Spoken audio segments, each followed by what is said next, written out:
வாழ்த்துக்களை தெரிவித்து நாம் தியானிக்க போகிறோம். இந்த சங்கீதம் 93 யார் எழுதினது என்று தெரியவில்லை. ஆனால் பல அறிஞர்கள் தாவீது தான் எழுதியிருக்க கூடும் என்று சொல்கிறார்கள்.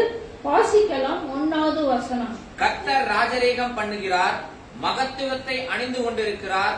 கர்த்தர் பராக்கிரமத்தை அணிந்து அவர் அதை கச்சையாக கட்டி கொண்டிருக்கிறார். ஆதலால் பூச்சக்கரம் அசையாதபடி நிலை பெற்றிருக்கிறது. முதலாவது, தேவனும் அவருடைய ராஜ்யமும் மகிமையால் மாட்சிமையால் நிறைந்திருக்கிறது. இரண்டாவது பார்த்தோம் என்றால் தேவனுடைய இறையாண்மையை கொண்ட வல்லமை, கம்பீரம் மற்றும் மாண்பை குறித்து சொல்லப்பட்டிருக்கிறது. மூன்றாவது காரியம், அவர் மகிமையின்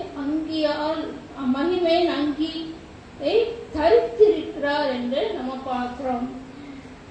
அதாவது robed in majesty. அவர் அந்த மகிமை அங்கி என்ன என்று பார்த்தோம் என்றால், அவர் படைத்த எல்லாவற்றையும் மகிமை ஆனவைகள். பூமி எதனால் நிரம்பி இருக்கிறது? அவர் மகிமையால நிரம்பி இருக்கிறது என்று நம்ம வாசிக்கிறோம் இல்லையா? அது மாதிரி படைத்த ஒவ்வொன்றும் அவருடைய மகிமையால் நிரம்பி இருக்கிறது என்று பார்க்கிறோம்.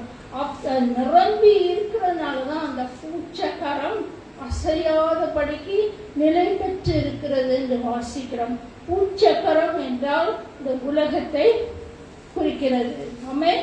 2வது வசனம் வாசிக்கலாம். உமது சிங்காசனம் பூர்வ முதல் உறுதியானது, நீர் அனாதியாயிருக்கிறீர். நீர் அனாதியாயிருக்கிறீர். You are from everlasting. He is an everlasting God.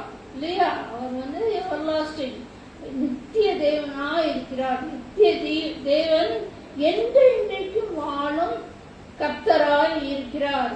அதாவது இது எதை குறிக்கிறது என்றால், இயேசுவும் நாமும் ஒன்றாய் சேர்ந்து பயணிக்கும் பயணத்தை குறிக்கிறது. அதாவது இயேசுவின் கூட நாம் பின் செல்வதற்கும் ஆவியானவர் கூட நடப்பதற்கும் இந்த உலகத்தில் பயணிகளாக இருக்கவும் அவருடைய நித்திய ராஜ்யத்தை வாக்குறுதியை நோக்கி முன்னேறி செல்ல நாம் அழைக்கப்படுகிறோம். ஆமென். ஏனென்றால் அவர் நமக்கு வாக்கு பண்ணியிருக்கிறாரு. நம்மை நேர் வழியில் நடத்தி ஞானத்தின் பாதையில் நடத்துவார் என்று நமக்கு வாக்கு தத்தம் பண்ணியிருக்கிறார் இல்லையா? இப்ப நம்முடைய இலக்கு எங்க? பரலோக ராஜ்யம். நம்முடைய இலக்கு பரலோக ராஜ்யம் போய் சேரணும் என்பதுதான். அந்த லெக்கு மட்டும் இருந்தா பத்தாது. அந்த லெக்கை நாம என்ன செய்யணும்? போய் சேரணும்னா அதை நம்ம சுதந்திரித்து கொள்ளணும்னா என்ன செய்யணும்னா, இயேசுவோடு சேர்ந்து பயணித்தால்தான் அந்த லெக்கை நம்ம பெற்றுக்கொள்ள முடியும், போய் நாம சேர முடியும். இந்த ஃபேஸ்புக் மூலமாக, ஆன்லைன் மூலமாக பார்க்கிறோம். நீங்கள் இந்த பயணத்தை செய்ய யாரெல்லாம் விரும்புறீங்க? இயேசுவோடு செய்ய பயணம் செய்ய யாரெல்லாம் விரும்புறீங்க? இதுவரைக்கும் நீங்க பயணம் செய்யாமல் இருந்திருக்கலாம். ஆனா இனி நான் பயணம் செய்யணும், என்னுடைய இலக்குக்கு போய் சேரணும். வெறும் நான் பரலோகம் போகணும், ஆனா இயேசுவோட பயணிக்கலைன்னா அது என்ன அர்த்தம்? போய் சேர முடியாது.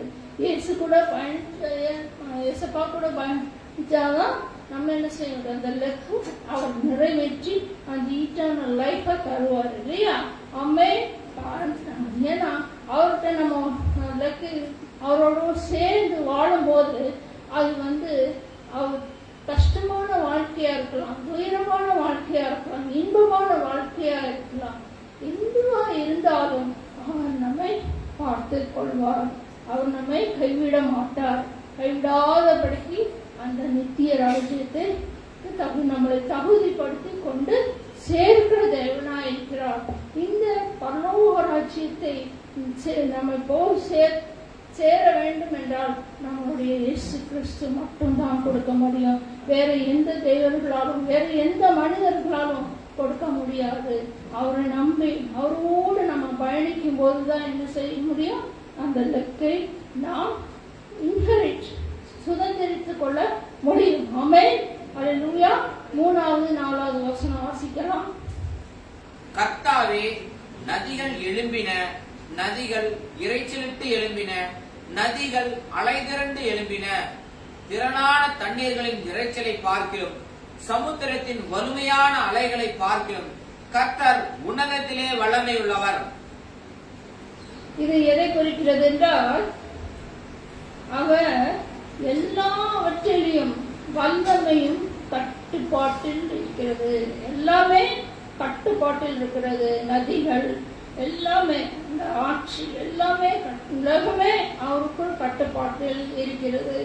நினைக்கலாம், இந்த உலகம் இப்படி போகுதே, அவர் கட்டுப்பாட்டில் இல்லையே அப்படின்னு நினைக்கலாம். ஆனா அதெல்லாமே அவருக்கு தெரியாம இல்லை, அது அவருடைய கட்டுப்பாட்டில் தான் இருக்கிறது. இன்னைக்கு நாம் எந்த கட்டுப்பாட்டில், அவருடைய கட்டுப்பாட்டில் இருக்கிறோமா, இல்ல நம்முடைய சுயத்தின் மாம்சத்தின் கட்டுப்பாட்டில் இருக்கிறோமா, இல்ல உலகத்தின் கட்டுப்பாட்டில் இருக்கிறோமா? கட்டுப்பாட்டின் ஆவியானவர் என்னை கண்ட்ரோல் பண்ணி நடத்துகிறார். கட்டுப்பாட்டின் ஆவியானவர் என்னை கண்ட்ரோல் பண்ணி நடத்துகிறார். இஷ்டம் போல அலைவதில்லை, அவர் சித்தம் செய்து வாழ்பவனா. இஷ்டம் போல அலைவதில்லை, அவர் சித்தம் செய்து வாழ்பவனா.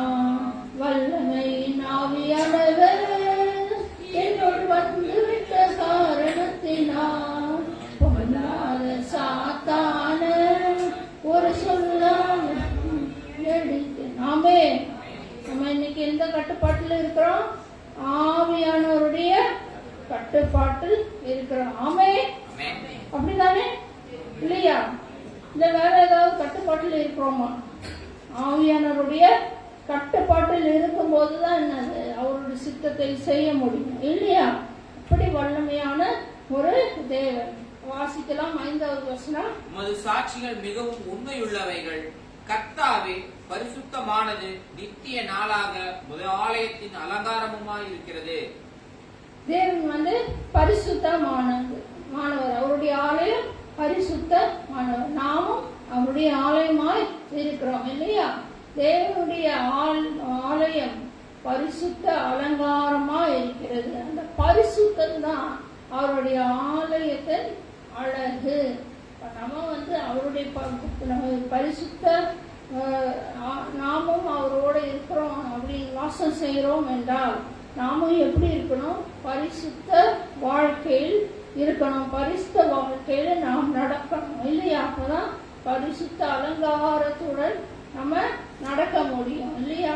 வெறும் பரிசுத்தம் நமக்குள் இருந்தாலும் நம்ம பரிசுத்த அலங்காரத்தோடு நடக்கணும். அந்த அலங்காரம் என்ன அப்படின்னு நம்ம பார்த்தோம் என்றால், நமக்குள் இருக்க வேண்டிய அந்த பரிசுத்தம், பியூரிட்டி, அதாவது முழுமையான நம்ம காணப்பட வேண்டும். தூய்மையாக நம்ம வாழ வேண்டும், பரிபூர்ணமாக இருக்க வேண்டும்.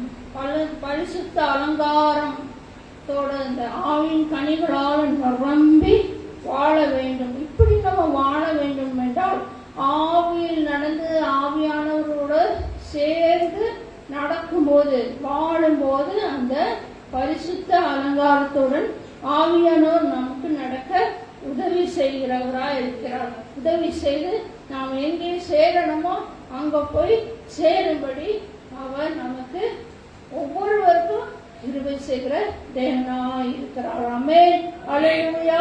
God bless you.